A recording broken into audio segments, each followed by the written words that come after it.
I'm Patrick. I'm China. And I'm Justin. Hey guys, thanks so much for tuning in to the second episode of our watch-along commentary series, the PY and J podcast. Today's episode, we'll be watching Harold and Maude, directed by Hal Ashby. Feel free to watch along or listen in. Like, share, and subscribe. So we're watching Harold and Maude, which is I think a very influential and important movie. I think it sets the template for what would become kind of known as the indie film, Sundance film.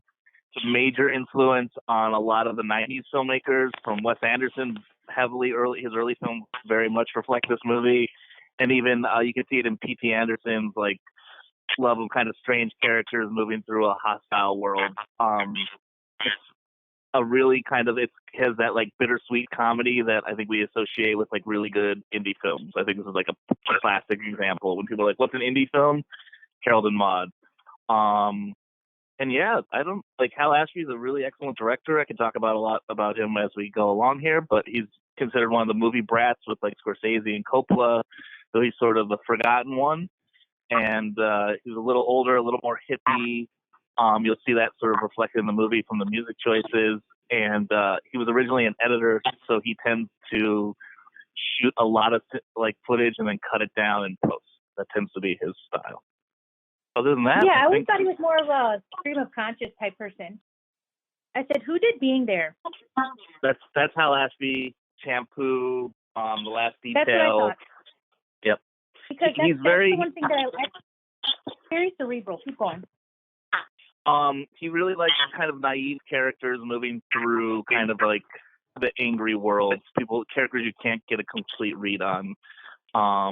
Which I think is another kind of touchstone for a lot of independent films, are characters that don't quite match their environment and trying to kind of find ways to stand out so they meet a kindred spirit, and that is the premise of Harold and Maude. Man, you got me excited about it. I don't know. I love that we keep picking movies that I haven't seen. It's exciting. So I'm looking forward to it. And it's crazy that I haven't seen this movie. I feel like this is it's very well known. Yeah, so I'm gonna click watch now. Let's do a count 1, 2, and on 3 we all click watch now. Love it. Okay, if you want to follow along with us, we're using Amazon Prime, so there'll probably be a commercial in the beginning of it, and we'll just power through. All right, go ahead, Justin. Lead the countdown. All right. Okay. 1, 2, 3, go. Go. Boom. Paramount. All Wow, right. no commercial. Good job, Amazon. Okay, yeah. Look at that. It's old enough they don't care to put commercials in front of it. Yeah.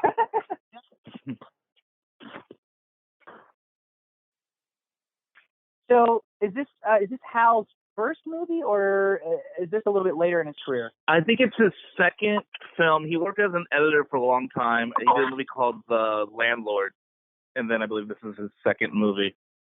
And I believe it was kind of a counterculture hit. It wasn't a big hit, but all the cool kids went and saw it. And then he got to make a few more movies. Nice. Yeah.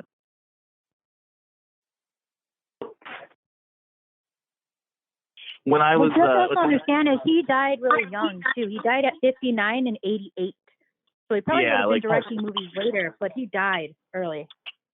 Yeah, he sort of got forgotten in that wave of the Easy Rider, Raging Bull, the great book on the kind of movie brats. He's sort of the patron saint, and they're we didn't give him enough love, and for a while he became kind of de facto everyone went to talk about. Sure. Is that yeah, right off the bat with that music. Yeah. Yeah. Hello, Wes Anderson. We know where you got it from. Way to be original. Right. Sorry. What I like about Tarantino is you usually don't know the movies because not everyone's seen them that he draws from. But anyway, let me stop giving Wes Anderson smack. I don't know the cinematographer, so I'll give that movie credit for this. Usually they were all using one or two of the same cinematographers from that period. And you were right, Justin. This is his second film as a director, obviously, because he had directed a couple things that none of us have seen. Step 4, he was an uncredited assistant editor on The Greatest Story Ever Told. Yay! Yeah. And he was sort of famous for like the guy you'd bring in to like, hey, we can't figure out this movie. Would you mind doing a pass on it? Sure. That's like a really great place to be. That gives you like so much. If all you care about is being able to change cinema, that is a great place to be, cinematically, I mean. Mm-hmm. Yeah. Also, like this is a really bold opening. We haven't seen our main character. It has enough patience. We're kind of every like new camera move, we're seeing a little more of the world.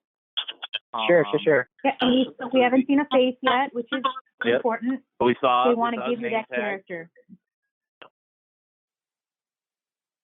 But there's a lot of exposition with this too. Like, without saying anything, it's showing you like, okay, this guy's fairly well off. You know, he's probably pretty educated. Now the question is like, would you, if you're making this film today, be allotted this much time to move it this slow? That's the stuff I think about a lot. Well, it depends. How well known are you? Is this your first movie, or if this is your second, third movie, you probably get more levity as long as your first one was successful. If they were successful, If this is your first film, first film, hell no. The first thing the producer would be like, why am I sitting here? Why 10 minutes in is the inciting incident not happening? Like, there'd be so much pushback from everyone around you. Yeah. Because people are more likely to turn away now. That actually give a moment to breathe. I can't tell you how many times the Netflix show, I'm just like, why did that happen so quickly? Let me know the characters first. Shit, he hangs himself? What the hell? Great. Directed by Hal Ashby, right? At his, that's great. That was nice. I was not expecting that. And that was all one shot, too. Like, we stuck with him for a minute. The choreography of that must have been fun to figure out. And just the color, Who's the Tree of Life guy, Justin? You know, I'm sorry, everyone. You know my ignorance. Terrence Malick. Because to me, I feel like this is like his idol. Terrence Malick was before this guy, though. Seriously? Yeah. Terrence Malick is very old. He's been around for a minute. So if anything, they're compared. He did Badlands and Days of Heaven before this movie. Holy crap. All right, guys. Can I edit this out so I don't sound stupid? I'm just kidding. I don't. Yeah, that's fine. I could be wrong on that. And then y'all ask you to edit it out. Look at these chairs. I'm going to look it up. The chairs are crazy. So is he alive? So I don't fucking understand. So, exactly. So, like, you already know he does this. Mm-hmm. That actually gave it no reaction. Right. He's trying for attention. That's kind of great, actually. Oh no, it's a good one. I think it's ground zero for a lot of films you love, Patrick. So I think you're really gonna enjoy this doing. Love it. Yeah. So that's so interesting. I guess I didn't know that you could fake hang yourself. I feel like you should try it. No, you're right. Badlands was 73. Days of Heaven was 78. Also, he was after this guy. It's 71. Yes. I don't quite see the comparison there, Jaden, but like, talk on it. Okay, but here's why. I feel that these movies, and maybe when I watch it again, because I haven't seen it in a while, I'm going to be completely false, which happens all the time. It's called being a human being. Yeah. But where I feel like they sit a lot longer. That they also have moments where you're just sitting there and you're enjoying what's happening around it. So it feels very stream of conscious. That's why I think. Interesting. Okay. The movie that's I think the movie that's most indebted to, or like this movie owns a giant debt to, and we should all watch sometime as a commentary, is The Graduate, which I think is like, it's got the Simon and Garfunkel. Oh yeah. It's about Dustin Hoffman not fitting in with his, like there's an older woman. Like this is very clearly so. Like from the business side, this gets made because Graduate, right? They're like, you can see how he pitched it. Oh, yeah. Every review I was reading about it says it's, oh, my God, kind of like The Graduate, but totally flips it on its head because the woman is so much older. Yeah. And he gained life and from the younger older woman too, like, instead of the other way. Yeah. Right. And it's different. Like, this is a different wealth. Like, that was like suburban boredom on some level. Yeah. No, it was. It was like this, this kid who's extremely entitled comes back and is like, oh, shit, what do I do with my life now that, now that school's over? because these people seem very posh. Sorry. Oh my There's God. blood This everywhere? also kind of reminds me a little. Yep, that's fake blood everywhere. What the fuck is So his problem? Well, they're gonna ask that right now. Right when you ask that is when it answers. That's good writing, though, right? Like, yeah, That's true. Okay, and what therapist? It's such interesting blocking that there's a couch there, and instead of shooting him on the couch, we start with a shot of them away, looking at the couch, and then they're like talking as equals almost. they're also dressed because identical. of course that guy wouldn't be the one that sits on the couch, because that's the kind of person he is. Yeah. Not to mention, like, he's purposely dressed them identical so the kid doesn't look correct in it, and he's supposed to be just like this person, and he's not. He doesn't fit in his Right. role. Like, that's why he's killing himself. He literally doesn't fit in. He wants to die and come back somewhere else. Interesting. Bud Cort then also, I don't know what came first. He also does a Robert Altman movie called Brewster's McCloud, which is very weird and very fun, and another movie about kind of a weirdo who doesn't get along with his family and lives in the Houston Astrodome in the rooftops with like fake wings. It's a very weird movie. Great shot. Also, Bud Cort is also weird looking, so I think like him playing these oddball characters makes sense for his brand, if you will. But he's not odd looking in this side. He's just like a little smelly. Do you think he's weird here? I think as an adult, I think his face is a weird face. I've always thought he was weird looking. I don't think he's attractive. I think he's traditionally unattractive. Tell her she's wrong, and he looks just like kind of like a weird kid, not ugly. I don't think he looks ugly. There's something like behind his eyes, though. He's not quite right. He doesn't look right. Yeah, there is. Yes, he doesn't look right. But I don't think he's ugly. Brewster McCloud came out the year before this, just so okay, that, so that's why Bud Cort's in it. So, like, again, like, we were trying to do all the different things. Smart the movie. things, yeah. Yeah, it's good business. And, like, Ruth Gordon had been in a bunch of stuff. And it's like, she's someone like that.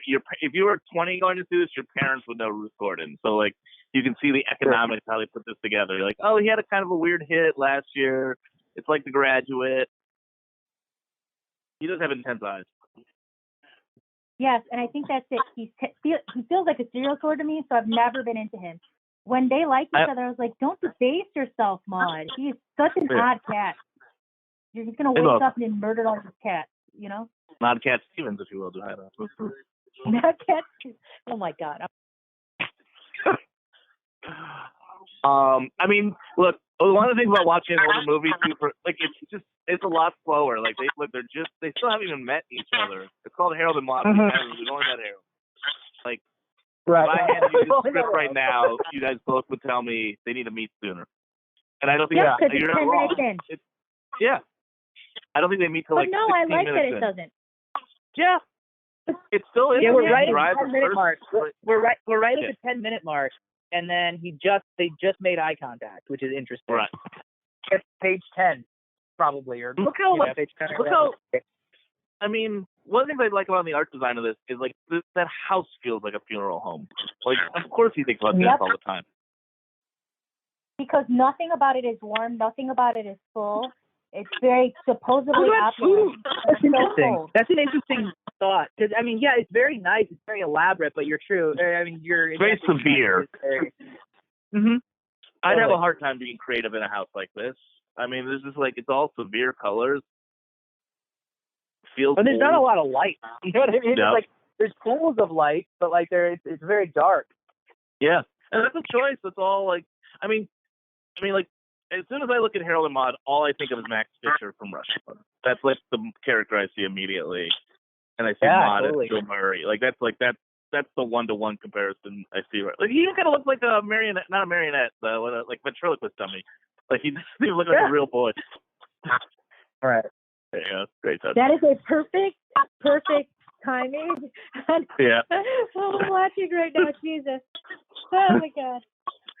And like you can see the Sundance thing of like kid doesn't fit in, weird environment, other adult burgers. This guy's missing an arm. It's There's always like that fish out of water thing. Yeah. Yeah. And the water is like everywhere else you live. Like Alexander Payne loves this movie for sure. Sure.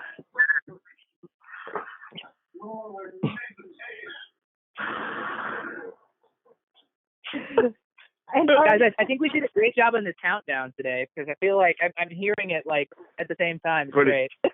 Good. Yeah, I think so too. Yeah. So what's up with dude's arm? He's missing one, man. Look, the graduate shot. Yeah.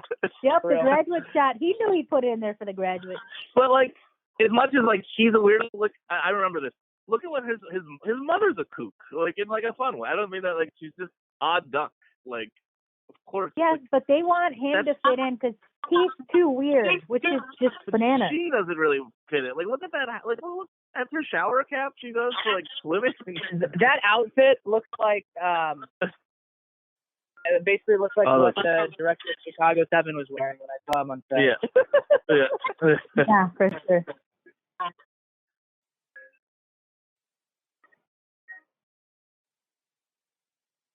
Yeah. Interesting. Yeah. Lots of like weird like purple hues too, which is probably interesting. Like the sides of the pool almost match the. She's just swimming past him, like floating there. Yeah. She does not even care. She's not even. She rolled her eyes right there. She's like, "Ugh, I'm over it." It'd be fun to make a list of like how many movies are indebted to this movie. I'll see. Like you can see it in like stuff like Heather's. She's always killing herself. Like you see like the oddness in so many movies. I feel like what's that movie with Anton Yelchin and Robert Downey, Charlie Bartlett, Jaheda? Like, yep, even that. Charlie Bartlett, yep. Yes, it's 100% this movie.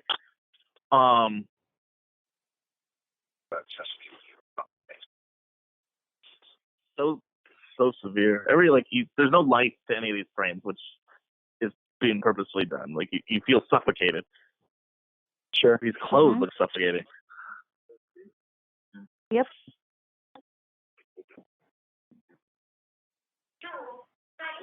God, that house is so dark. Yeah. Yep. Like, so old and lifeless.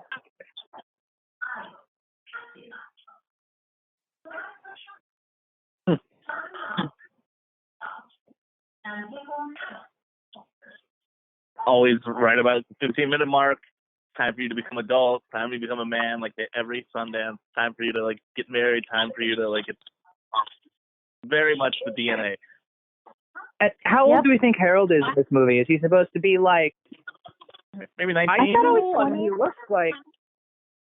Okay, he's that old. Interesting. He doesn't look that I could be wrong old. on He that. had graduated high school. Yeah, he definitely out of high school. Okay. So I figure 1920. Because he also doesn't he drink at some point too? Oh, you could drink at 18 back then. Never mind. Yeah. Interesting. Okay.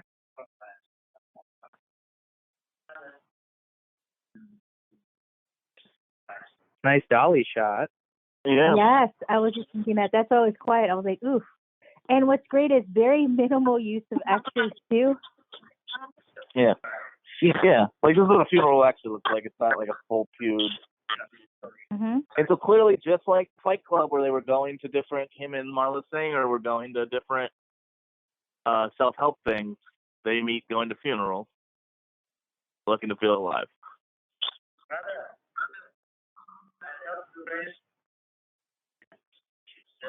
So do these guys have like a romantic? I know that obviously this will unfold, but is this like a romantic thing, or is this just like their chums? It's both. Patrick, it's both. Interesting. Okay.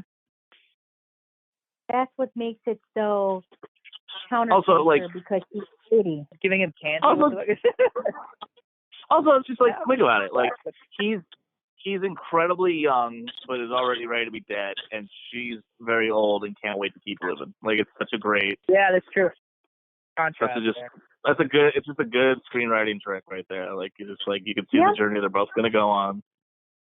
Visually attached. He learns to appreciate. Of course, he's going to learn how to appreciate life by the older person, and she's going to understand that death isn't the worst thing ever. Of course, because the whole point is for them to get together and change each other. That's the only. And way what's fun is like this movie invents that. Like I think we can all point it out so easily because we've seen so many movies copy it, but like it's had to be quite a big shake to like when you saw this in theater. Like, I haven't seen a movie like this ever. This is something. Sure, Like, sure. Yeah. And also because we're used to watching movies of the opposite. Even back then, older men and younger women. He's gonna teach her something. But it's always something almost like condescending and sexual. And that's not the way this movie is. This is why I like it. Because it has none of that. Until then it does. Maybe. I don't know. Spoilers. Yeah. But yeah, like when I was, when I was first getting into indie film, this was always like, this is like the first film they tell you to see, like back in at least in the 90s. This was like, you got to see this and this one. Like Harold and Maude was always one of the first ones. So it's like, it's about feeling like you're on a different wavelength. So I think it was really important to a generation of critics who felt very much like Harold. Coffee. And on some level, Maude is the original Manic Pixie Dream Girl. Yes, she is. Sure. Okay. She's the Manic Pixie Dream Woman. Yep. Thank you. Yeah. Even that car is a very weird car for the time. Like, that's not what people like her would drive. That's what teenagers drove. Yeah. But when they were standing next to each other. Cars. She steals cars. Right. That's her thing. Yep. Yeah, I was going to say, like, even just in their costumes, like when they were standing next to each other, he was so dark and drab. Yep. Yeah. And she was just, like, full of color. It was interesting. Yep.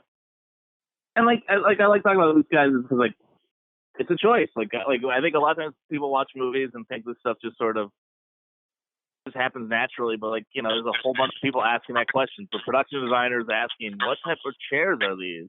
And then, like, the lighting, the cinematographer's like, what if I made it really dark in here in these rooms? And, like, as a director, you sign off on all these things, but realistically, it's not like you're not in control of every one of these decisions unless you're like Kubrick, who's got 3 years and, you know, way too much control issues. Yeah. That was my favorite. And what I think is so important right here, I'm watching it and I'm thinking, the most controlling pain in the ass person in his life is his mother, who's older than him. Mm-hmm. And she's literally filling out his dating profile for him. He doesn't respect her and wants nothing to do for her, but he still is attracted to an older woman. But it's not, you know what I mean, like in a different way. Yeah. Which I think is so interesting because he's got a domineering mother. For him to still feel connected to an older woman. And at the very least, Maude listens. Like, she's like, his mom has not once paid attention to one thing he did, right? He's just wants attention to be heard. This one's really good, Patrick. I always like this one a lot. Yeah. So how many bullets did he have? 3? Yep. Oh, shit, he's going to try to shoot her. And she hasn't. I mean, first off, like she's at home and she's dressing like this. You're not going to a ball. Like you can see how like old money they are from everything about this place. Right. And probably like left to her by a husband who's not alive. Yeah. Yeah. What happened to the dad? We haven't seen him, right? Is he just dead or out of the picture? I think he's dead. Yeah, I think he's old. Is that a split die? Oh my god.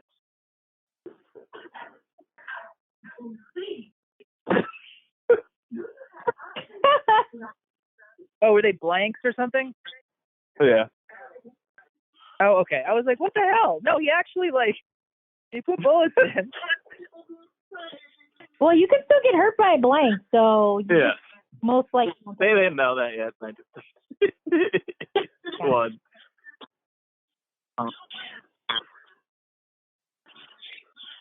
It is a good soundtrack. Cat Stevens was the shit. Yeah.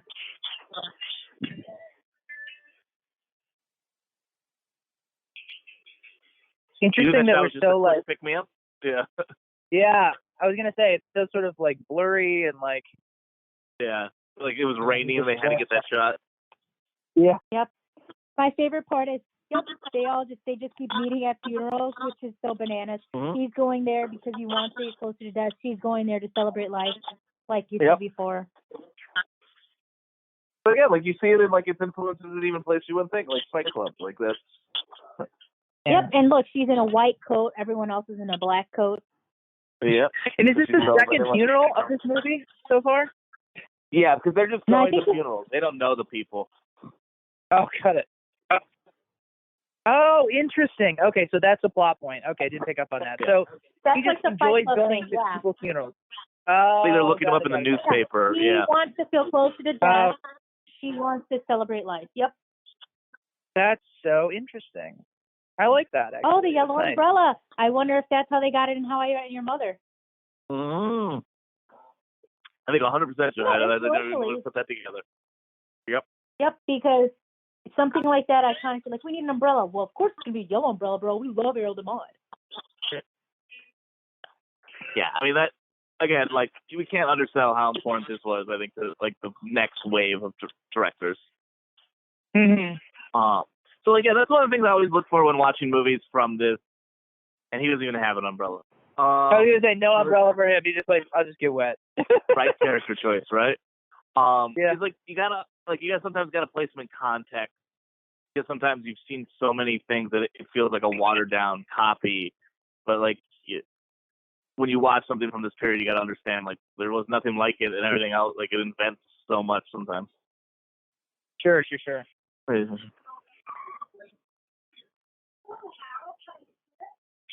Steals his car. Yeah.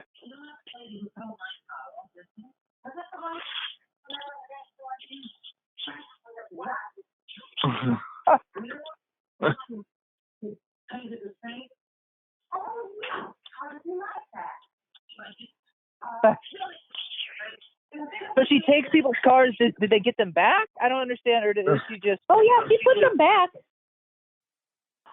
Just takes them for a She spin puts the and then. cars back. She just, Yeah. yep.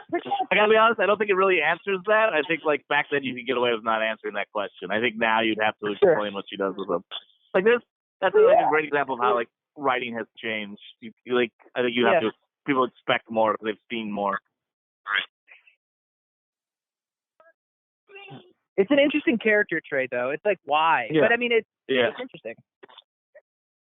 The wild thing to do. Why does she moralistically not care? And she talks about that later, I believe.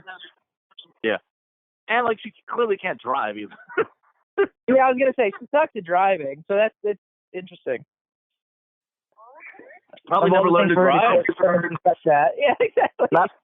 I mean, you figure like if she's 80 in this, or she's supposed to be 80, I never even learned to drive. That's why they don't let women do up until the 60s, 70s.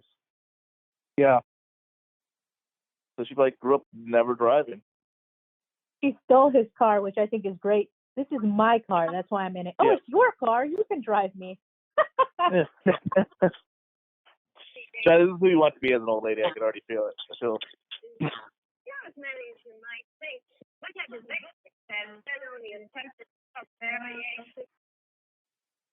So where did they shoot this? It looked like there was palm trees, so that led me to believe Los Angeles. But I don't know. I think it's LA. Okay. I think that funeral was near the Griffith, I think, Observatory. Oh, okay. Or I think I recognize. Or maybe not the Griffith, but one of those LA monuments that I know only from movies. Sure. Yeah. Is this where she lives? Mm-hmm. That's kind of amazing. She just told her answer. She says, "I'm that thing that reminds you that some things are here and gone tomorrow." That's why she doesn't care about the cars. Yeah. Her house is kind of great. Like it's kind of awesome. Yeah. What is it, like an old train car or something? Yeah, that's what it looks like. Well, like look at all these little contraptions. Like you can even see this in like Pee-wee's house in Big Adventure 10 years, 15 years later. Like the production design, the personality. Very eccentric. Yeah. You guys ever been to like a train car? I've been to one. It's pretty cool.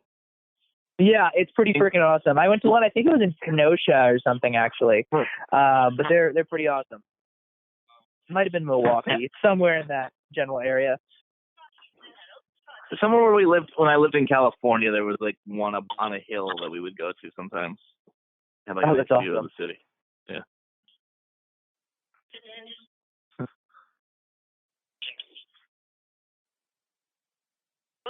And she so badly wants to connect with him because she's like, oh, we have something in common. No one does this. It's so awesome. And he's like, no, I got shit to do. And you know, she's he's like, never connected with anyone, right? Like, I know. Yep. Now he's on the sofa. Yep. Yeah. Seeing growth. Yep. That is the barest room ever. Like, there's nothing in there. Like, it's just white. Hmm.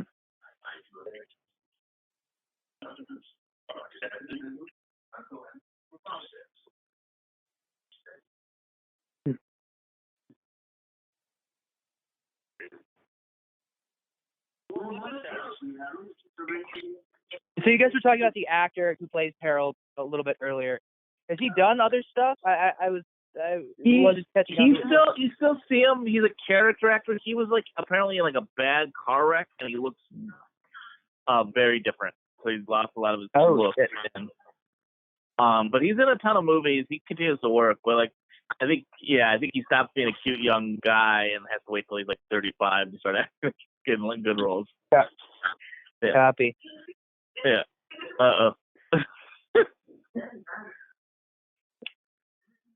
He had gasoline in his hand. Did he really? So we know something's up to. I love how like they're having a conversation and you can just see what's happening in the fucking window. That's great. Yeah, and they have that confidence to let it play out in the background, which is very like more modern comedy. Sure. Yep. Man, okay, so he's just sitting on a platform and he's throwing gasoline on himself. So we know this isn't going to go well. Isn't that what happened in Bug at the end? They freaking poured gasoline on themselves and blew up. Yep, pretty much. Yeah. Way to ruin Bug, Patrick. The movie Bug. You didn't ruin Bug. Man, that was Bug ruined Bug. No, yeah, I think everything about Bug is the lead up to that point. Ugh. Of course, crazy. this is the woman that she'd want him to be with. Oh, she's trying to set these two up. Right. And and it's just her again. Yep, perfect.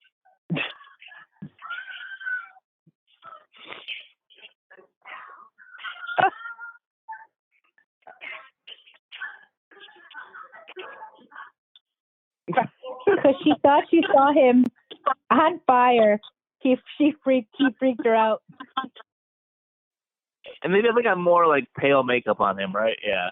Dude, I was literally about to say, like, they had to make him paler than he actually is. And he just spiked his lens. I love it. That's a great lens spike right there. Yeah. Oh, wow, That was breaking the fourth wall. I love it. Yeah, I was going to say, he totally just smirched the camera. Yeah. He's just so gangly looking, too. He almost looks half dead because he's so thin. I don't look so Elijah Woody, right? You can see it being remade in the night. Like, oh, you know who it would be? It's that kid with the dead eyes I don't like except for in Sex Education. The one that was in the Scorsese movies. He looks a lot like that guy. I missed it. Yeah, except for the other guy's attractive, but yes. From Sex Education. He also sort of looks like young Malcolm McDowell a little bit. Definitely. Yes. Malcolm McDowell, I think. Wow. Interesting. You just saw her But naked. the guy from Sex Ed, who I can't think of his name, he's totally right on the head. Yeah, but just like a less attractive version of that kid, yes. Yeah. But more likely, Bud Cort, honestly, I'd probably rather hang out with Bud Cort at this time than the kid from Sex Education, even though he's hotter. Because he looks dead. He was born. At least Bud Cort has something interesting about him. Yeah. Yeah, and his name is Aja Butterfield. Yep. Oh, yeah. That's what I'm here for. I'm the one that does the research, guys, in case you didn't know this. I'm like the technical advisor. And he was also the guy in Miss Peregrine's home, right? Am I thinking the same? Yep, for peculiar children, yes. Is this a naked photo of her? Because, Yeah.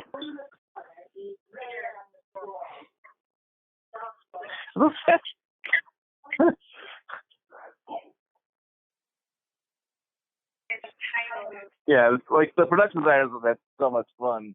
Just like finding stuff to go in here, and the painting. So like Exactly. people paint these, right? So how to like you typically don't buy, you wouldn't buy someone's art for this, would you? No, you would normally. Depends on the production designer. They usually can either get someone to paint it for them and just it's a work for hire contractor, or Gotcha. is the production designer, if they're a painter, just makes them themselves, or someone on their team anyway. Yeah. This is so cool. What is it? Oh, you can smell. The smell-o-vision. It's really cool. And what is he smelling? He's about to say Subway.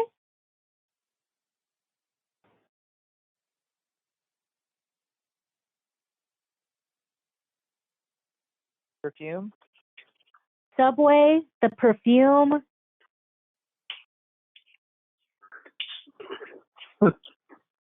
It's laughing gas, right?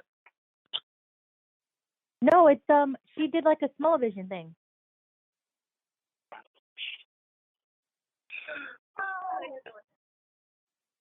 So basically, it's this thing that's like you get to just smell a bunch of different things. That's the whole point of it. Huh. That's kind of fun. It's like her way of doing art. Mm-hmm. Even his clothes are starting to loosen up just a little bit, right? He's not in the normal Just a little bit more color. Yep. A little more like her. Yep. She's already more sensual, and this sounds weird, but she's touching things. She's talking about things. Well, everyone else in her life is so rigid, and she's all about becoming part of the world around you, which I think is so important because you've never seen him actually interact with something in his world before. It's just such a weirdly sensual way of him feeling this. It's supposed to be. He's also they're both wearing brown. He's been wearing a lot of like blacks and grays, and this is like not that brown is colorful, but it's a little bit, they're both sort of matching there, which is interesting. Yeah. What is he doing?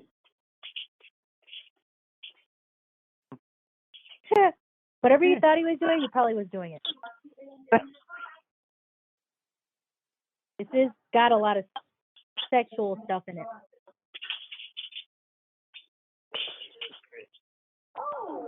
Oh. Yeah, he even has a brown jacket with the fur. He never has anything interesting on. Yep. Oh, the honey bear. I love that little. That was like always in 70s movies. I don't know why. It just was. Yep. Just a great little. You don't look 80. I was 80 on Sunday.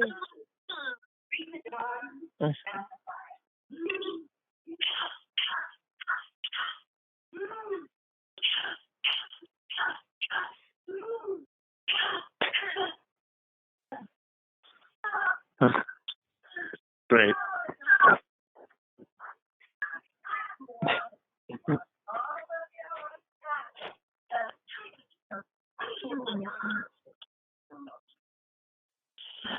What do you do when you're not visiting funerals? That's the only thing I know about you, weirdo. Oh, Rosemary's Baby. That's the movie I love her from. It's been bugging me this whole time. Ooh, yeah, we can do that one. Yes. She is from Rosemary's Baby. I forgot. Oh my gosh. Patrick, have you ever seen that movie? We should watch that sometime. I have. Yes, I have. I'd love to do one of these though and sort of break it down with you guys. Yeah, it's been quite a lot for this scene. Yeah.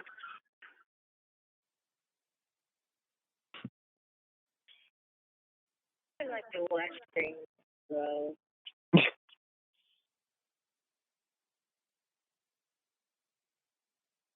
She seems like a fun hang. Like. Yeah. Yep. She's super out there. like, you figure what the hell has he been doing anyways? Right, exactly. Nothing. Again, he's not excited about anything in his life. No one in his life is into anything interesting or talking about anything. I was just gonna say, here's a perfect example of where like Hal Ashby's style is just to shoot and shoot and shoot and then find it in post. Like that wasn't a very clear like scene how we think of scenes. They're just kind of going around. They're shooting a bunch of conversations. I highly doubt it was scripted that way, but it feels natural. It feels like you're hanging out with them. But like he arrives at that by not in a planned way. Like I'm sure they like you can see how they have the coverage different and the close and the wide and like it's just sort of like just kind of you're just sprawling around, you're spending the day with them, but there's sort of a less like visual style and more of a sort of like let's hang out, get to know these characters, which is I think also very influential in its own way. You're exactly right. I mean, it's interesting. They probably just had the scene and they ran it in each of these different places, and then, like you said, just sort of pieced it together afterwards. Yeah. And they went from the flowers to this funeral. Okay, so this is my least favorite trend of the 70s movies. I'm not sure when the zoom lens comes out, but it becomes insanely popular starting like 1968, and people start doing shots like this all the time. While this one's really cool, they just drive me nuts. I don't know what it is. I feel like they take you out of the movie most of the time. Like it lets you know the camera's there. I've never been a big fan of the zooms like this. So this one's really effective. It's like, why do we need to see this? Like, what is this saying? I mean, so like they're in death, they're just another person. Like it has some beautiful visuals to that one, but it also just like why hold it that long? We get it. Right. I feel it's sort of I just can't quite. It's very much in the everyone's doing it at this time. Like Robert Altman, I think is the guy who really makes it popular with McCabe and Miss Miller, and his are used a little more effectively. But like, yeah, there's something about zooms that I've just they never make it in my repertoire as like I like shooting on zooms. My God, I just don't like doing zooms. Such a terrible fucking driver. Yeah. No, I agree with you, Justin. I thought that shot was a little overkill. Mm-hmm. Agreed. It didn't need to go on like that. I like big cinematic moments, but something about the zoom like breaks the seal to me on it for some reason. Also, like just like every comedy of the 2000s, this is just one good pop song and little comedic scenes. Like I think, like again, you can't like the template this movie creates. I think is just insanely influential, for better or for worse. Right.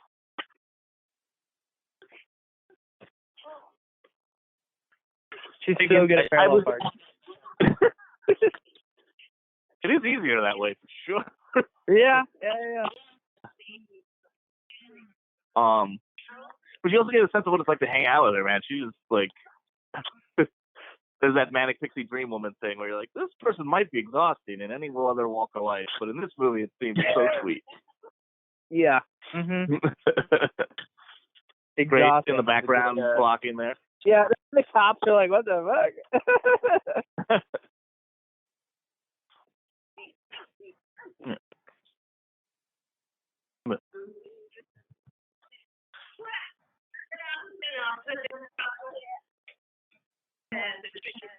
It's a tricky turn, is that what you said? Is that car over there parked all right? Yes, ma'am, that's fine. And so she's about to go steal another car. Yeah. So great. Look at that. Why are them people used to leave their keys in the car? Also, back in the day, people were like, the car theft was not as big of a deal. Grand Theft Auto was, I mean, yeah, I guess. No, it was also, she has keys that'll let her get into a lot of these cars. Oh, got it. There used to be like these kind of like bump keys, and a lot of these cars, you could just, as long as they didn't set them this way, you could turn the outside cylinder and they turn on. Yeah. Interesting. Yeah, my friend had a car like that in high school, so I used to, when I didn't want to go to class, I used to sit in it and turn it on and hang out in the car. Nice. I like her pattern now. Looks like the chairs he used to sit on at his mom's house. Sure.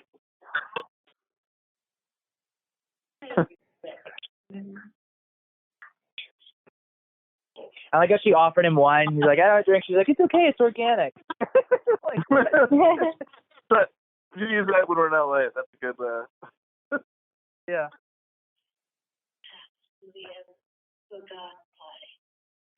And when you really think about it, the only thing that's really arted is her house. Everything else is so sparse. You could have set that up anywhere. That psychologist's office could literally be in the house he actually lives in,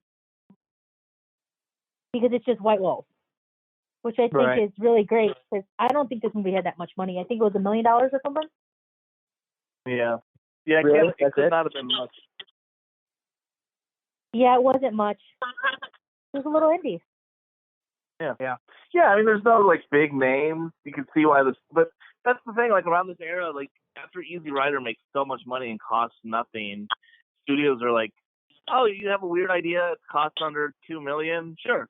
Like, it becomes almost like horror movies now, where you're like, oh, yeah, it'll make its money back. Well, people are going to the movies, they're not watching, we're competing with TV, we don't know how to reach this young audience, let's let these people who can. Yeah. And The Graduate really opens that up. Yeah, the budget was $1.2 million. Yeah. How much could you shoot this movie for now, Johanna? If it was 1.2, then... $5 million. Yep. Because you need higher names you could get away back then. And there's just little things that you need to pay for now that you didn't necessarily... Like, you need to pay someone the soundtrack like this, and they cost more. The soundtrack is, there's tons of money put in. It's like a Little Miss Sunshine, which I think was somewhere around $5 million. Yeah. I'm thinking, like, let's say you made it as a even smaller indie without names. There's still so many, like, that zoom shot, all the permits, all the locations, all the car scenes, all the driving scenes. Scenes alone had a lot of cost, if I'm not mistaken. Yeah. No, yes. Very true. All the driving, because she's driving so crazy, those are all stunts. You know what I mean? Yeah. Well, she really is almost 80 when this movie came out. And so she's singing the Cat Stevens song that's on the soundtrack. I thought that was smart. Gotcha. She is 70 years old when she made this movie. Ruth Gordon, I mean. Wow. She looks amazing for being 70. Yeah. Yeah, she does. And she died at 88, so she dies like 18 years later. Oh, wow. Did she have much of a career when she was younger, or what? Yes. I think so, yeah. She was a film contract. I mean, like, we were saying Rosemary's Baby. I think she was in a couple other ones. Whatever Happened at Alice, Helen Maude. Couple things I'd never heard of. She was contracted to MGM for a couple of years, so she did a bunch of BS background stuff. She does just seem like so much fun. Like, even you're like, it's infectious. She's life. Yep. Mm-hmm. Again, so much has happened in this movie in a lot of ways. Like, we're probably only halfway through. We are, actually. Yeah. Exactly halfway through, 45 minutes. Yeah, we just passed the 45-minute mark, yeah. Yep. There has to be something that you can play. She's like, why wouldn't you learn how to play an instrument? It's so amazing. It's how you are part of the cosmos. And there's no one else in his life that gives him a good reason on why you should learn to do anything. Right, the band. Yeah. That's a weird one. My grandfather plays the banjo. He's really great at it, actually. Senor Alabama, or what is it? Arkansas?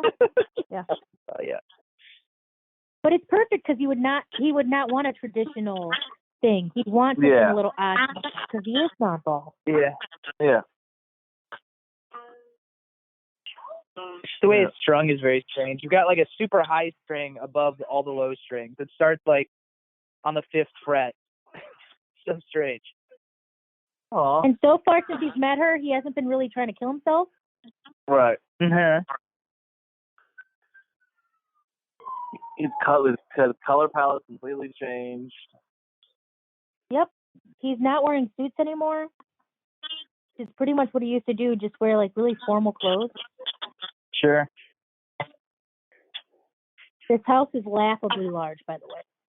Like laughably large. Do you live on the English countryside in a manor? Jesus. Oh, I just love these like big wide shots. Holy shit. Did you get him a Porsche? What is that? I had them Maybe take away that monstrous thing of yours. Who the fuck thought that was your right, lady? And this is what I don't understand. She forces so much on him, and the thing about Maude is she doesn't. She's like, you should try this. Maybe. I don't know. It's up to you. Whereas in the mom, she forces everything to him. Oh, shit. Did he burn it? What the fuck?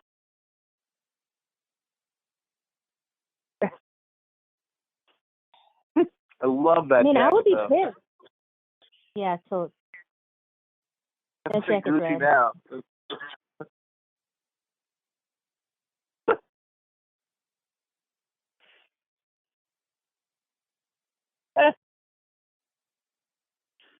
She doesn't stop and pay toll. She's like, fuck it.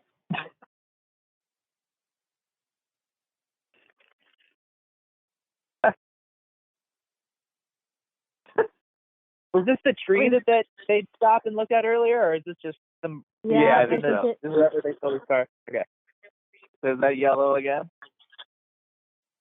Unmistakable yellow.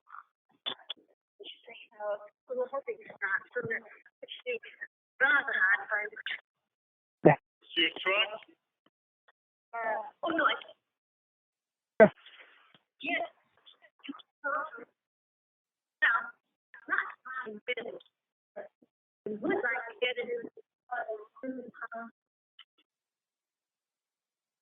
Get straight.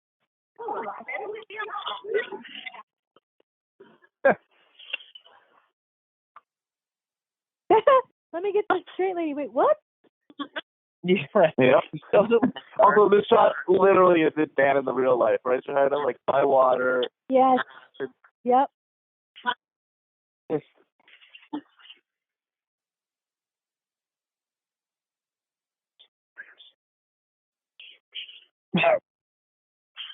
Is he? Jeez. This is just, oh my God, she's just bananas. Like, what the fuck? Also, Oh my God. Good shot. Cop's Good shot. only going to play games. He's really good at driving. It's just so freaking goofy with this, like, freaking tree sticking out the back. Yeah. Yep. And I mean, she's going to lose that car in like 2 seconds anyway. Yep. By the way, who has never tried that ever to try to get away from the cops? He's just like, and I mean, how are you going to catch her? She's going to have a new car later. What are you gonna say? And got foxed by an 80-year-old lady. Like cops are gonna run out of ego. Oh yeah, he's fine. Oh my God, she's all fucked up. Yeah. I love this. He does have a lot of really good wide shots that just set the mood. I think that's it. Why I thought he was charismatic, if you will.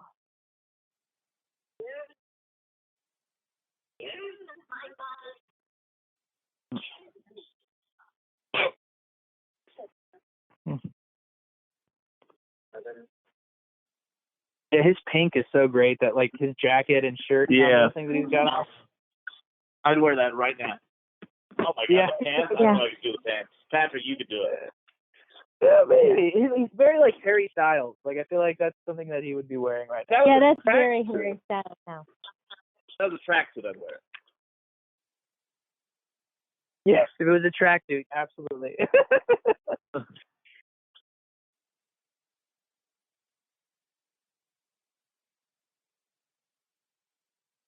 That car, oh my God, that's so hilarious.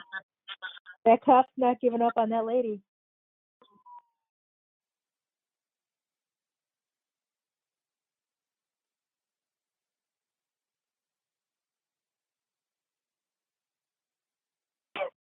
He is not going to pull over. Hey, his kid. lady! Knocking on the window.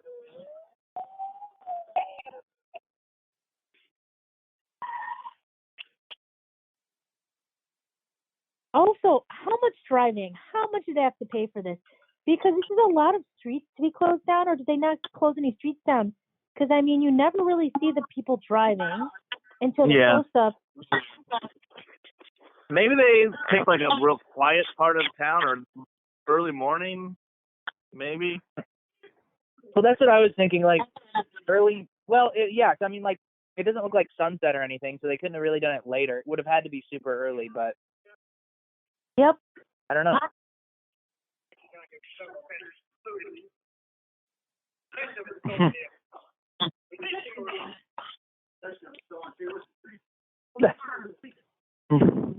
Possession of a stolen tree.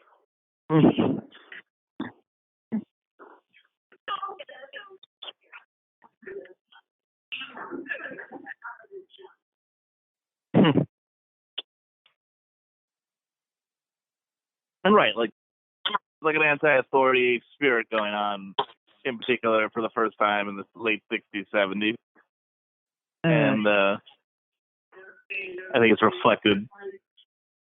No, this is my favorite. Are you going to take a long time with this? This is my favorite part. Oh, she's going to steal it? No. Yes, he just hit himself in the face with the shovel. Is this going to take a long time? I have better things to do. So she steals his motorcycle. Also,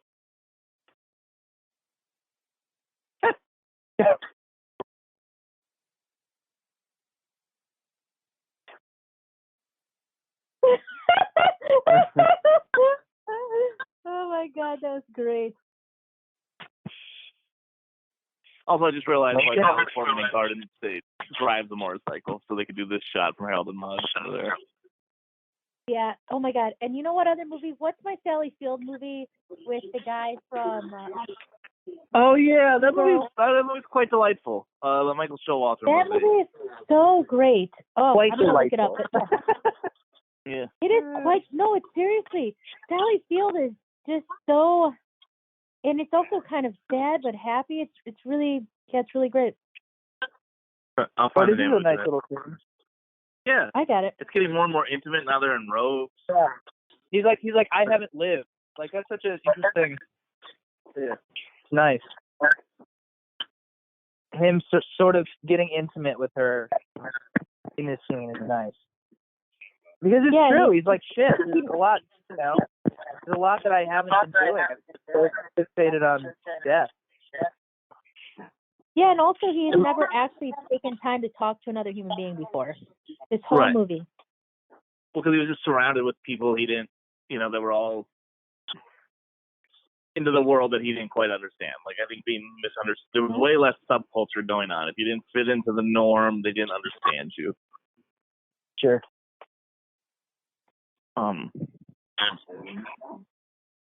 It's called Hello, My Name is Doris Jahida, was the Sally Field one.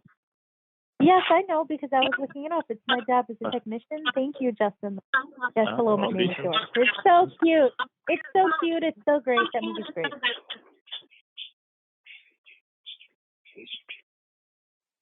So what is the story that he's telling? What do you mean? Like, what is... Oh, he's revealing something... the first time... He talks about the first time he thought about death. Oh, got it. Okay. Copy.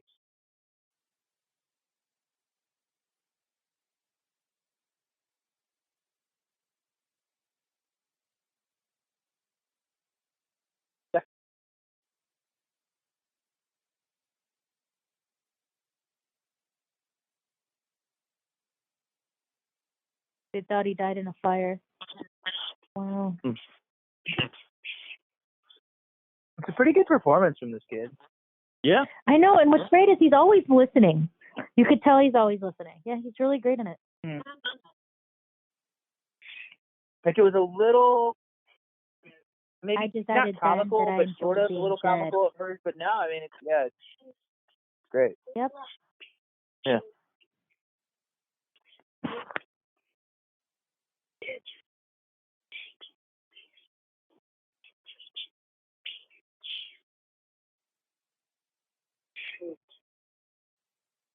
They don't want to have to get hurt. They don't want to have to reach out. Yeah.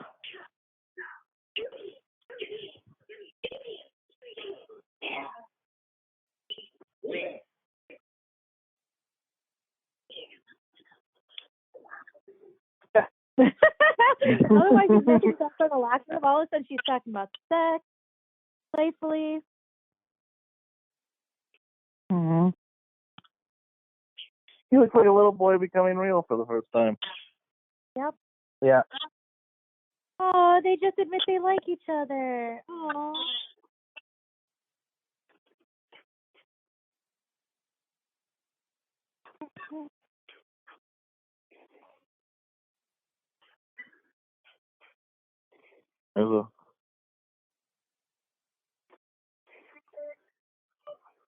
He is a lot taller than her, though. I don't think it, and then you realize, holy crap, he's like a whole head taller than her. He's quite taller than her, yeah. And I don't think he's that tall. No, he's not. She's just that tiny.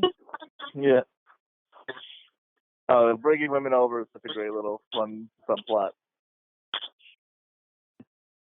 That was a Jaguar. It was a Jaguar. He turned it into a hearse. It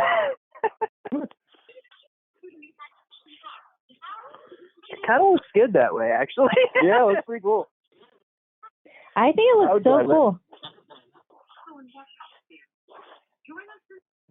These ladies that she keeps trying to set her son up with, they seem so much just older her. than him. Maybe he just looks young. I think he's supposed to look real younger than his age. Like he's like. I think. I think it's like them.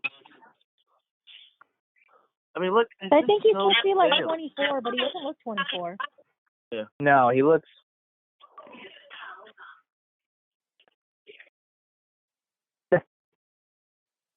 Oh, we don't like to see Harold like this.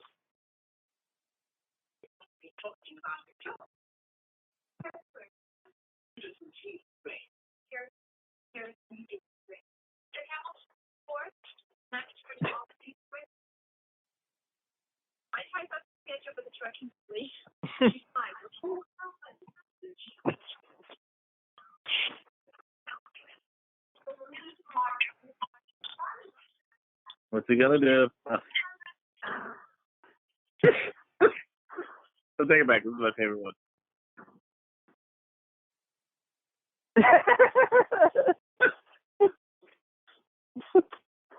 The mother's just so embarrassed. Yep, that girlie's. He was 21.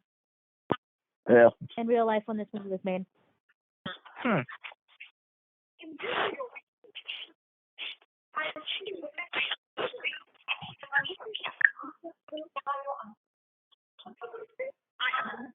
It's like a military scene. Yeah.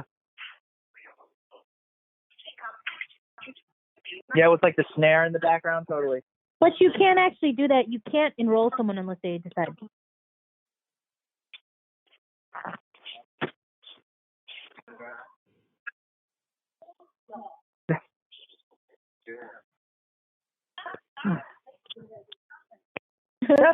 Oh man, so few. Just the house. I really like the car as the hearse.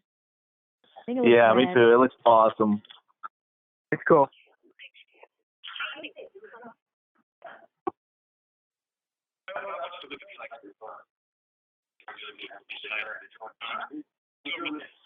Which.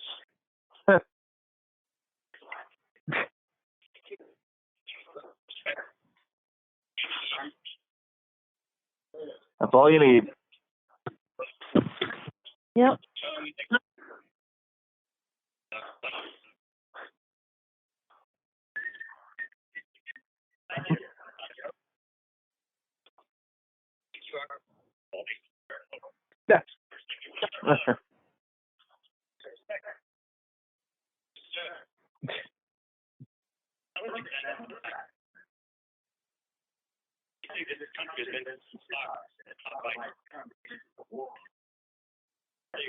That was his uncle. One-armed Billy guy is his uncle. Oh my God. Sorry. I didn't realize I was his uncle. Look at me. I've got respect and a drive, and I'm missing an arm. And Right. look how cheaply they did the missing arm prank too. You just hold it back up. Well, that's what's so goofy is like I don't know if I've ever seen somebody who lost their arm that just rolls it up like that. Like, no, it's really a great comedic touch. Like,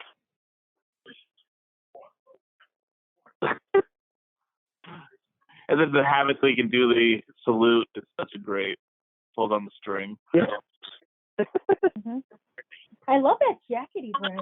Harold is killing it. Look-wise right now. Yeah, totally. It's like checkered bell bottoms too are really nice. I think you get that. I'm gonna get the tracksuit. Yeah. Yeah.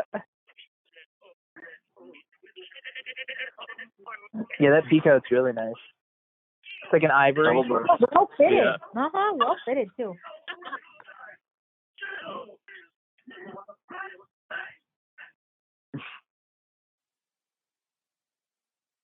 So he has PTSD. Yeah. He tells stories. And it's great because there's no one else in the scene. They're against a boulder. They could have shot here all day and it'll cost them close to nothing. Yeah.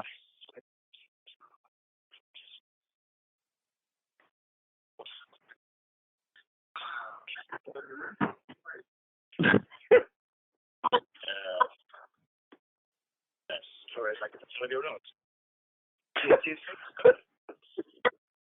Yeah, I never dreamed it'd be that exciting. Most exciting thing in the world. Shit, your whole life against another. Still, chase the blood is out. How much? Another man.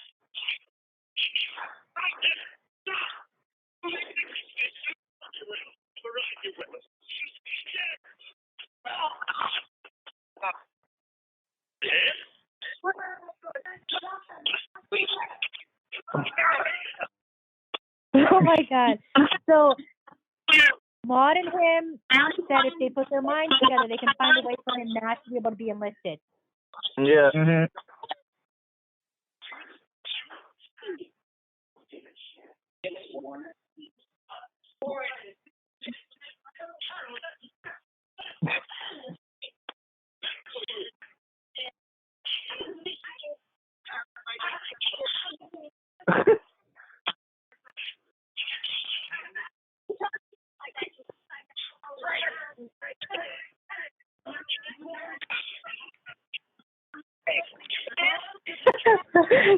So it's so great because it only requires the two main characters and this abandoned thing to pull off this whole thing.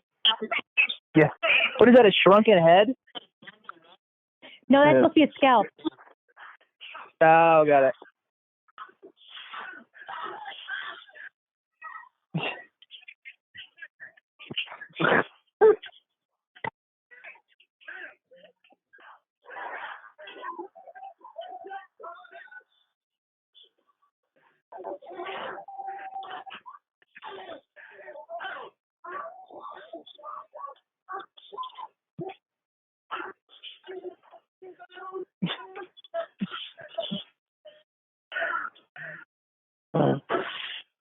Wait, what, she fell?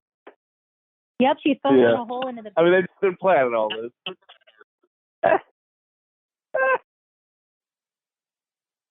Why is there just a big hole in the... like, isn't that dangerous?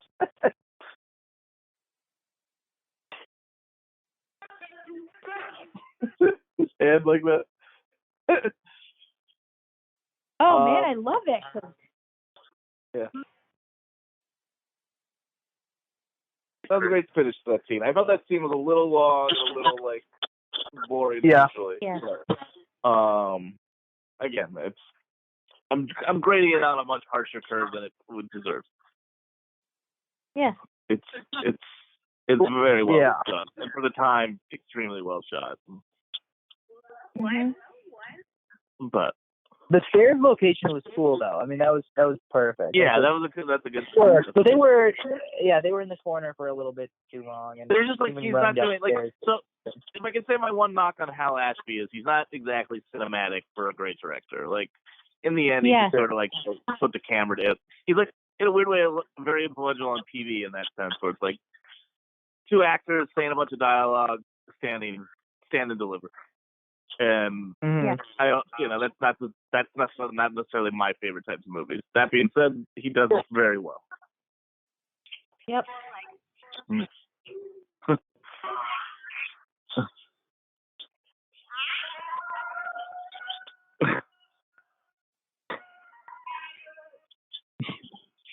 There we go. That's the song she was singing.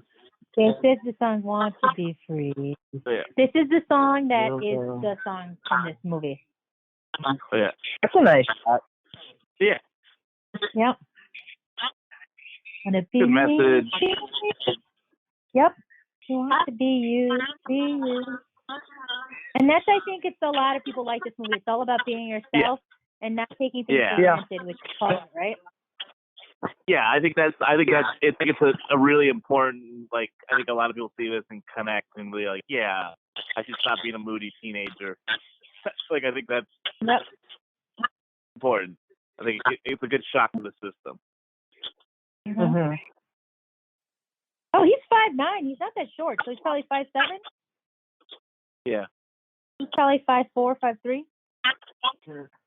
She'd be 5'1". I mean, she doesn't look very tall at all. Yeah, she looks like a little baby. Aww. All these weird locations could not have cost. It's great use of look. So that's two movies in a row that we've seen that we like that use great actual locations, which is for independent filmmakers, that's your number one resource. Totally. Yep. You make me feel like a schoolgirl. Aw. The first time he grabbed her hand in a sexual manner. He doesn't look as pale either. No, they definitely changed it up.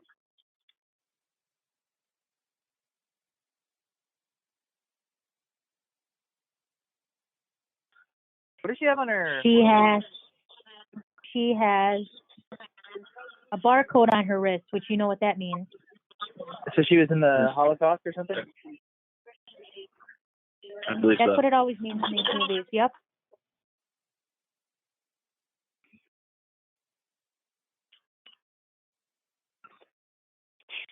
That's probably also why she has a philosophy about life. When everyone else around her died, you learn to appreciate life, right? Because you're the one that lived. Especially, she's probably like a kid when that. So, yeah. Aww.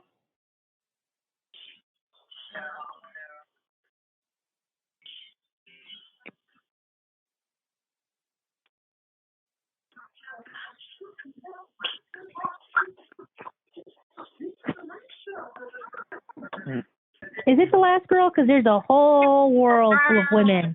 And I'm pretty sure he did date this or whatever.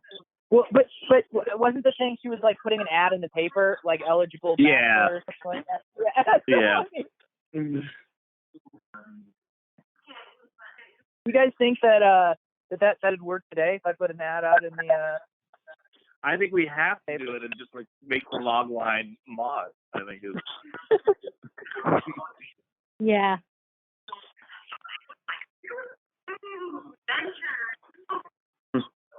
She seems cool. She's the coolest out of them. Yeah, she's a little more. His mom's starting to understand, maybe. She's not Maude. Nope. But notice the house even has a little more life. Look, that's the plant. Did she flip on purpose, or do you think it was an accident? Oh, I think that's totally an accident. Yeah. Yep. And then they kept it in.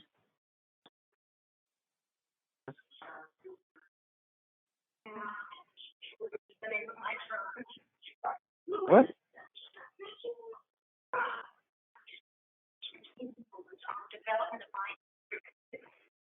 He's a fucking actor.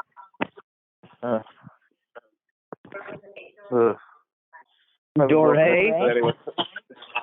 Yes. The word my instrument. Why is she? She looks like she's 30. So older women are cool. That's good. Yeah. Yeah.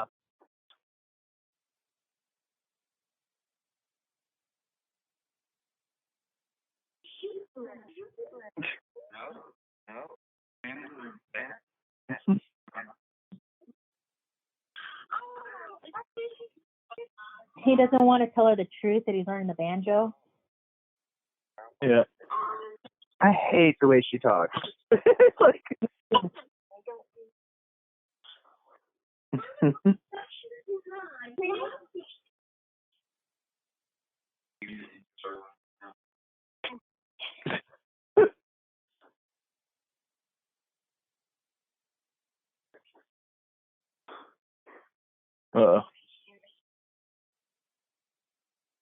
So we Yeah. all know this is not going to go well. No.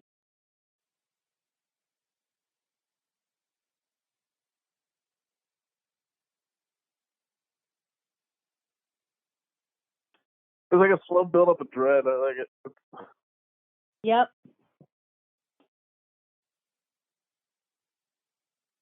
He just goes all ham on these ways to fuck What up is his that? date story.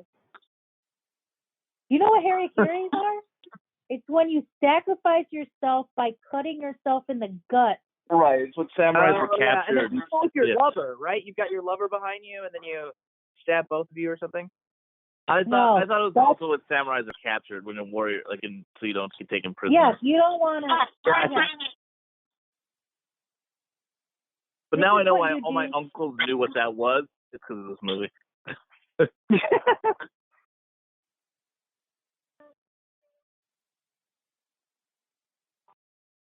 They're pretty good fake deaths. Yes, Yeah, they he's do really good. great. Oh my gosh. But remember, she's in theater.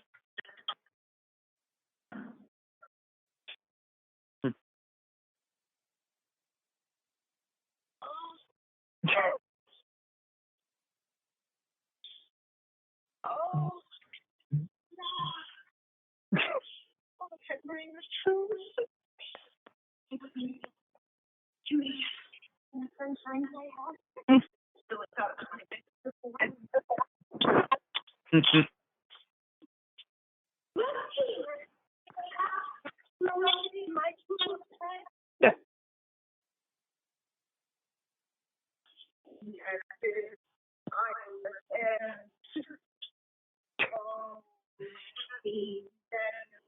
Oh.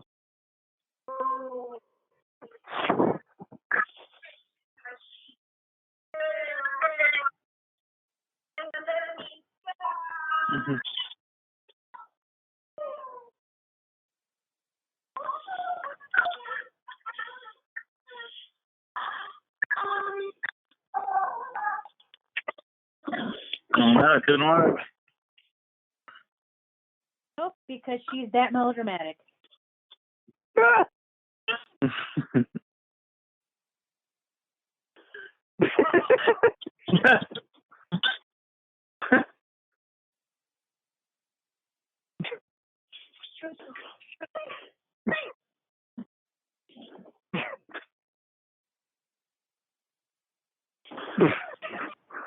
Dude, the second great. beat on that, I can't get behind. I wish the glass would have broke, but for many logistical reasons, they didn't want that glass to break, or it wouldn't break. Yeah. They were like, So okay, might the not glass broke. is gonna break. Nope. Or maybe we couldn't shatter anything in the house. Yes, exactly. Yeah, it could be the two. Because that's one of the things with locations. Sometimes you get away with a lot. Sometimes they're like, well, you can't film here. You can't step here. Right.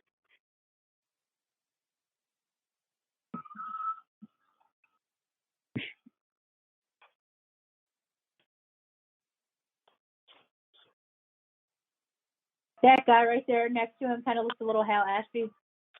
Yeah. And that might have been Yeah. how That's what he looks like.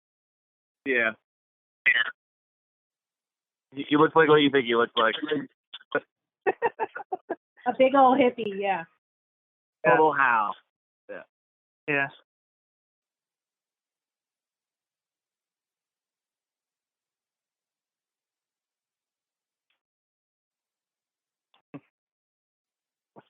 It has to be frustrating to be with someone who gets along with everyone they hang out with. Like it's like he's just jealous.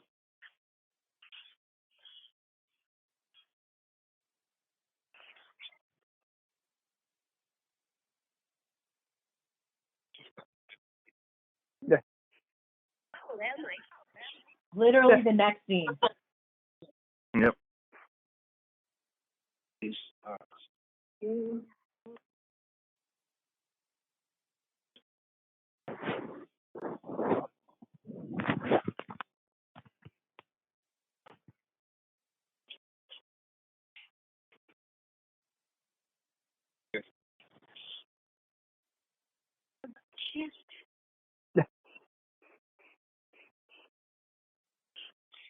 I forgot how Ashley won an Oscar before he was an editor.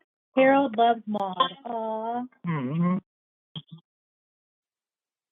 Maude loves Harold. Aww. And that red sweater, the scarf.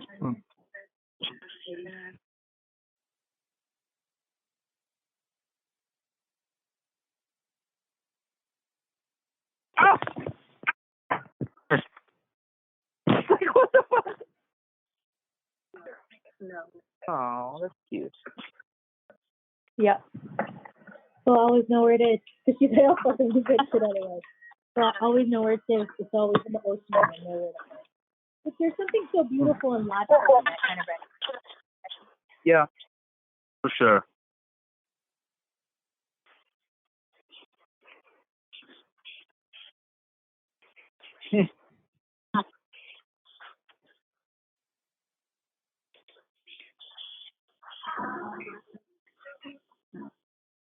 So in case you're wondering, this is post-coital now. Yeah. I was gonna say, so they've obviously spent the night together. Blowing bubbles. It's a new Yeah, metaphor, guys. Before. Yeah.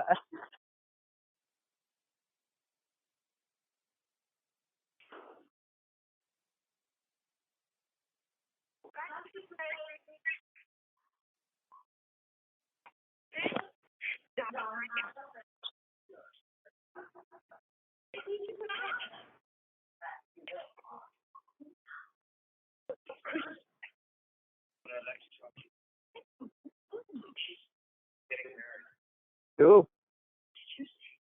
And look at all of a sudden now there's lighter. It's brighter in the house. Mhm. Even the scene where before he went on the date with the actress, there was like a plant for the first time. Sure.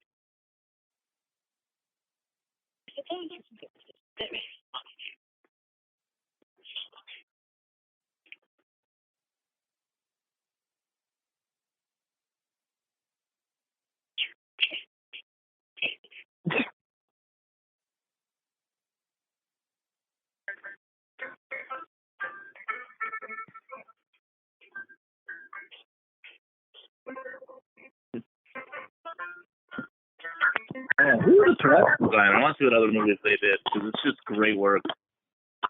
Mhm.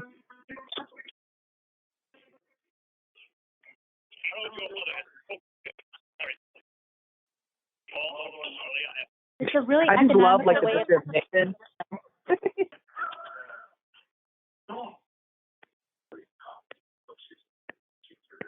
What were you saying, Jahida? Sorry.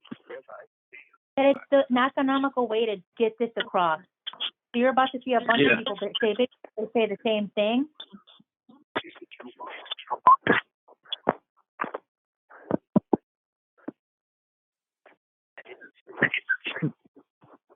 So it's basically the same death, just different crops. Yeah. Also, this is a little trick stolen by a ton of comedies doing things like this. No, you're fired. Like.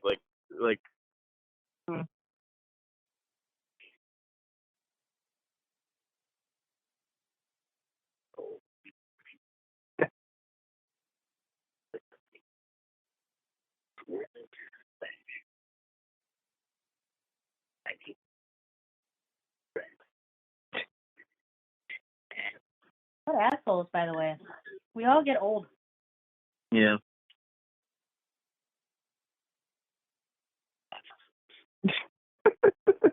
So he doesn't want to fuck someone his own age? Because I'm looking at this old priest, and I was like, you mean your body, bro? Yeah. Real tough. Yeah.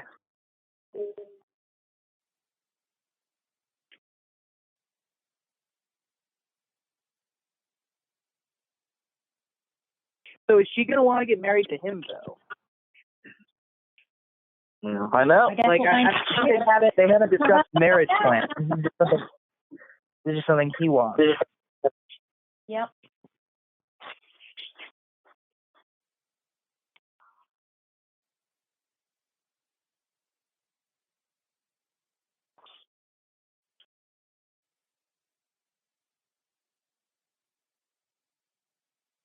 Mm-hmm.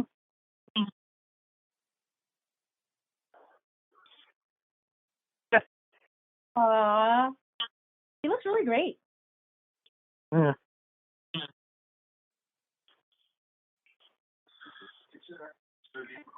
It's organic.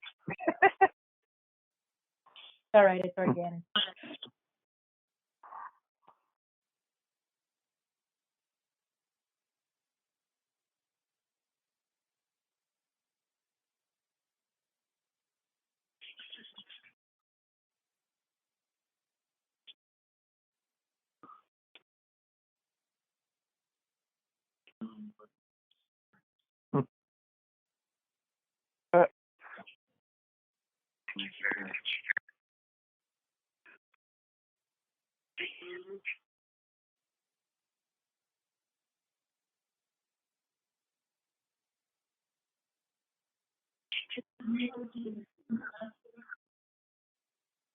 A farewell.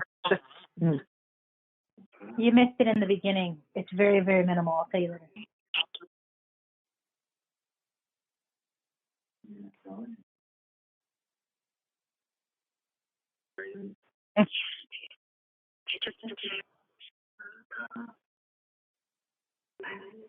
So she's killing herself? Yep. Mm-hmm. She wanted to die when she turned 80. That's why she said, after next Saturday, it won't matter. Because she wants to die at 80. That sucks. Yeah. Tragic.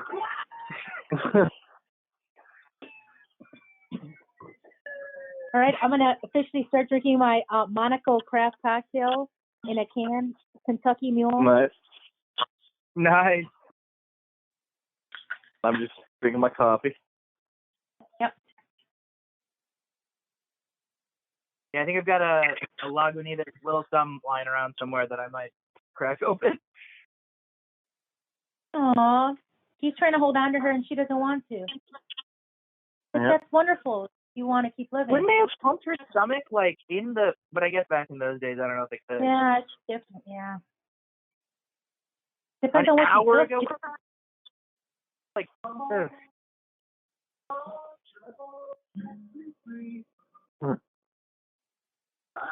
And the whole thing is, it doesn't matter. She's not supposed to live. It's about how she he's gives right. life to him. No, I totally figured she would die. Honestly, by the end of it, I didn't realize it was going to be like a suicide. Though that's just so. No, it's smart. Well, it had to be because he's been faking suicide this whole time. Yeah. No, I mean it's very poetic way of going out. Yeah. Yeah. No. I kind of forgot too. I was like, oh, that's right. This is Now a great he's driving shot. in the hearse. Yeah. And also, like, she's older, so some of the things they do to us, they can't do to older people. And I don't think you can do Right. all that against one's will. Yeah.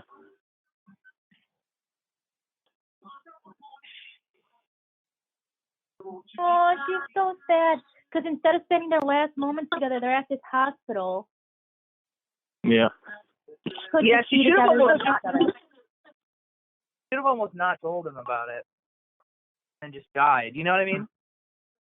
Mm. Yeah. And she's looking at him like she's sad. She's like, I didn't think you were going to react like this, bro. Like, I thought you got it. Yeah. This is what I want.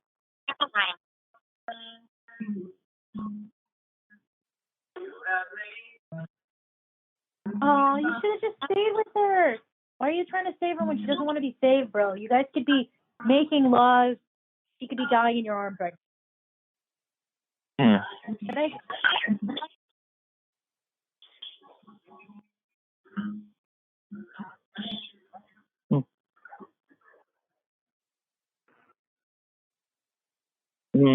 Yeah, he's driving like her.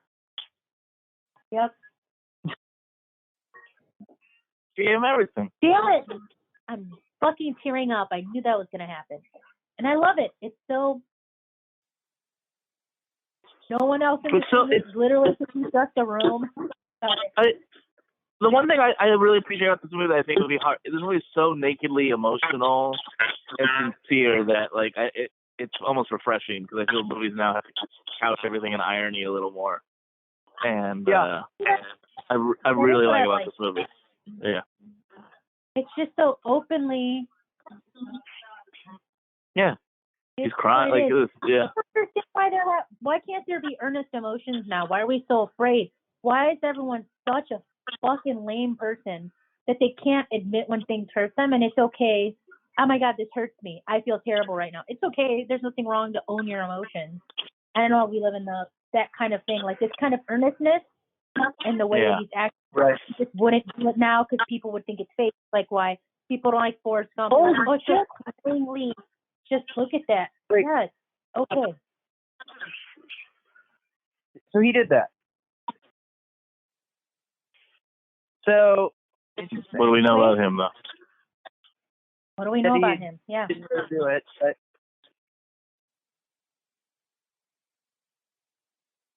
he's getting rid of that.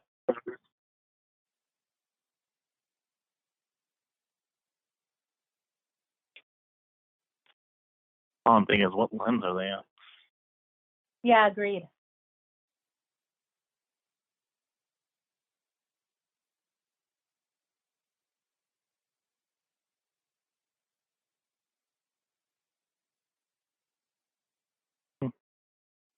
And look, brightest colors he's worn the entire time. He's out there happy, coat, smiling. like Big Sur or something like that. Yeah, I think it is Big Sur. Gotcha. You're right. Yeah, because the bridge back there totally looks like the bridge leading up to Big Sur, but it's like from a different side. Usually you see it from the other angle. I think now it's actually illegal to walk down by Big Sur. So, like, I don't know if it was illegal back in those days or if they spent a bunch of time. Everyone after seeing this movie walking over there. Yeah.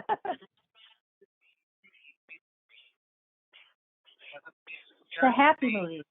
And it shouldn't be a happy movie because by all conventions, your main star died. Yeah. Your other lead died, killed herself, and it's still a happy thing. Yeah.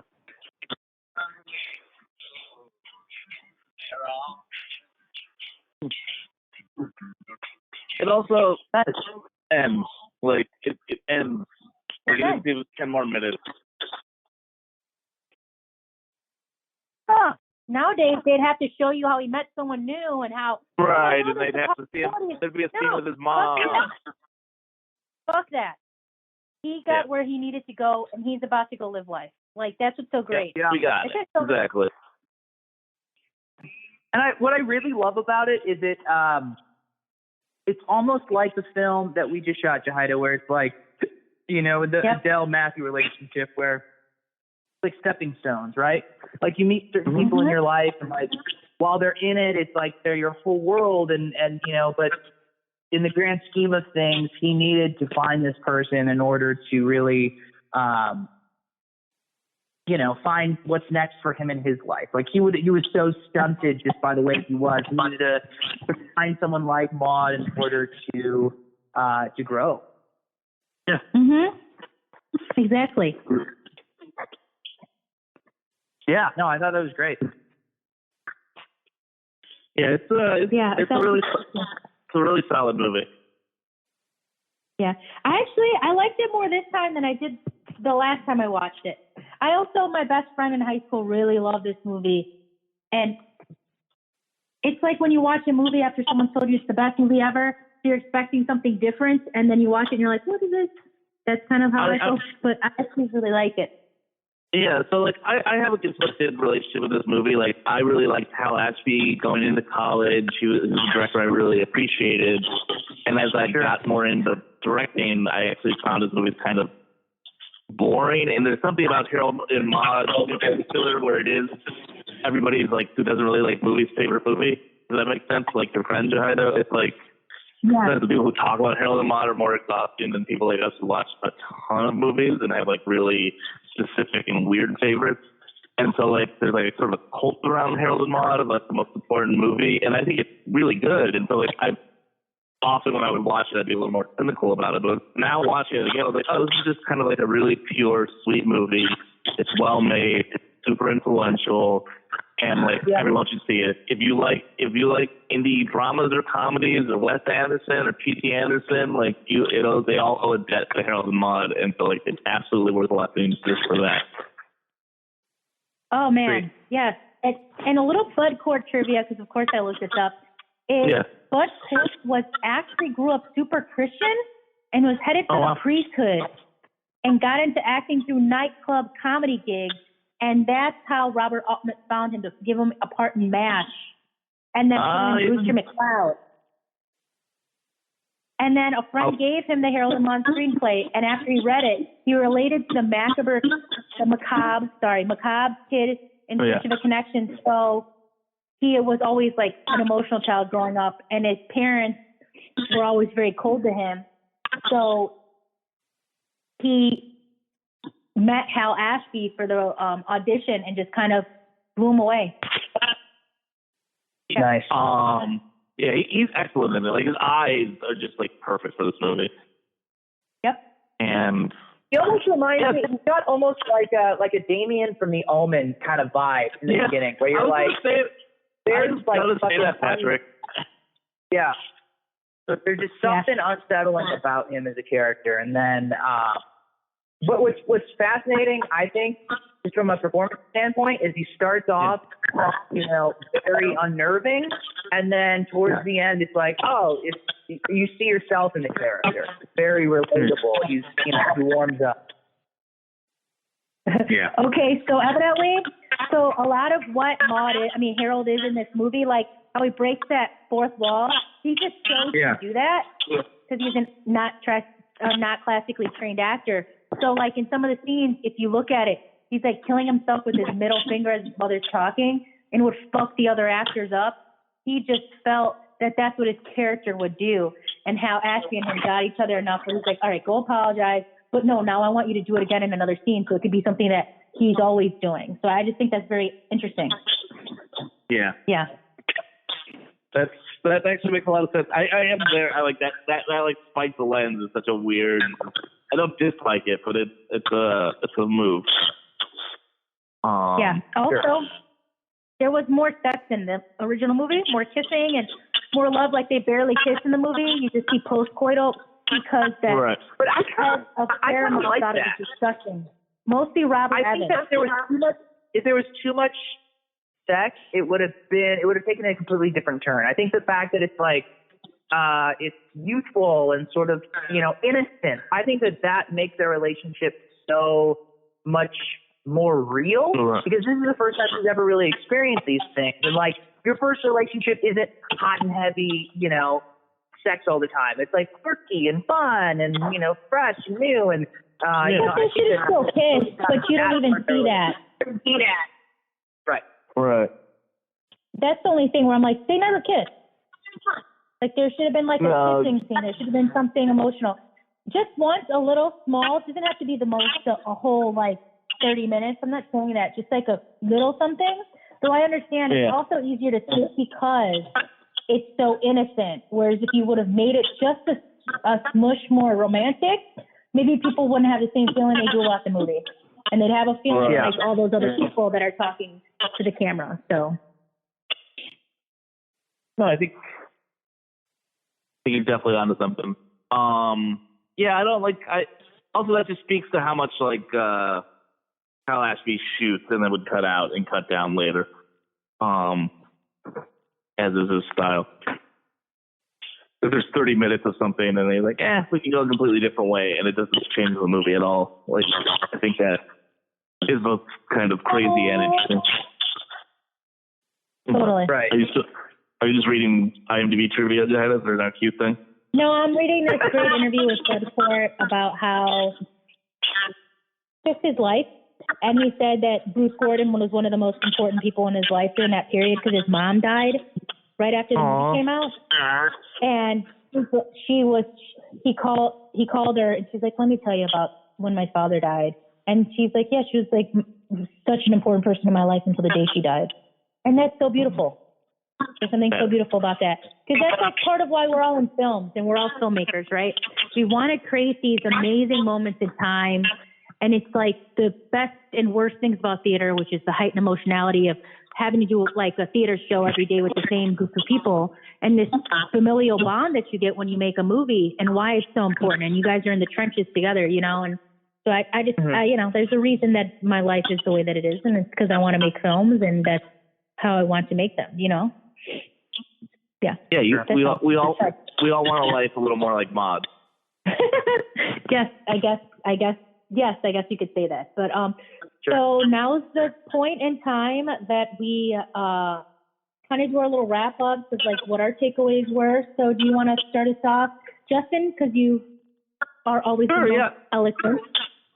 Thank you. No, I felt a deeper connection to the movie. I think probably you watch the movie every like 5-10 years, and you get a deeper connection to it. I think it really stands out to me on how influential this movie is, and I think you can see how it runs through the course of so many movies I would later love, and yet it still feels very much of its time and kind of eternal. And I think that's a really impressive thing to pull off. And I think like if someone was to ask me 50 movies they need to see to understand movies, Harold and Maude would 100% be on that list. Nice. Yeah. Agreed. Yeah, Agreed, I go. Yeah, That's your first time watching the movie? Yes, first time watching the movie. I found it to be a beautifully quirky love story that showcases the stepping stones of adolescence and, you know, finding your first love, and how you really grow into the person in many ways that you're meant to be because of the light that you find in someone else. So it's definitely something that I would recommend. I agree with Justin. Well said. Yeah, I like it.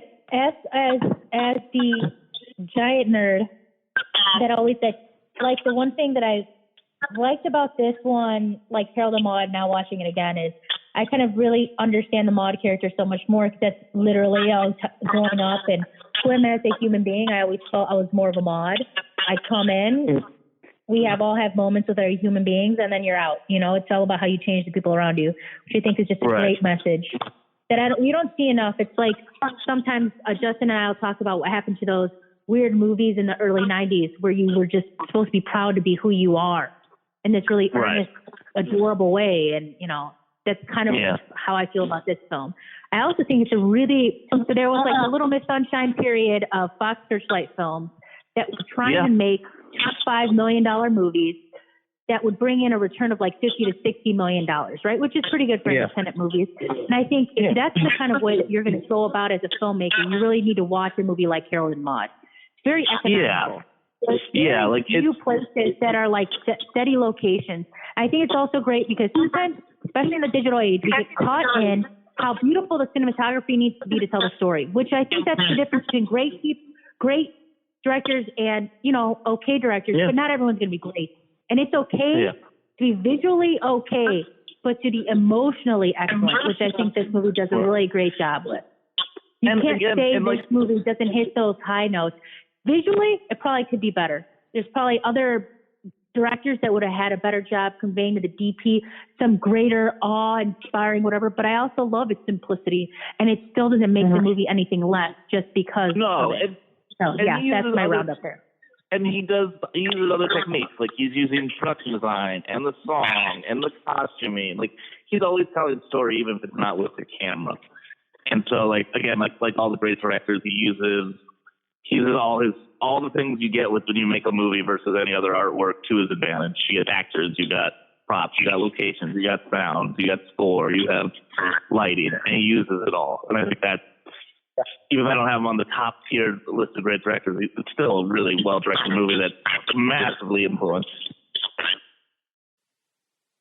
Yeah, totally. All right. Well, that was great, guys. Cool. That was fun. We'll do another one soon. Absolutely. Yeah, Thank and you guys we're gonna so do much another one. for tuning in and listening, and we'll be back next week. Yes, thank you so much. And also, we are going to have this on YouTube and our podcast. So if you have any questions or concerns or want to even be a part of this 1 week soon, just let us know. Thanks, guys. Thanks.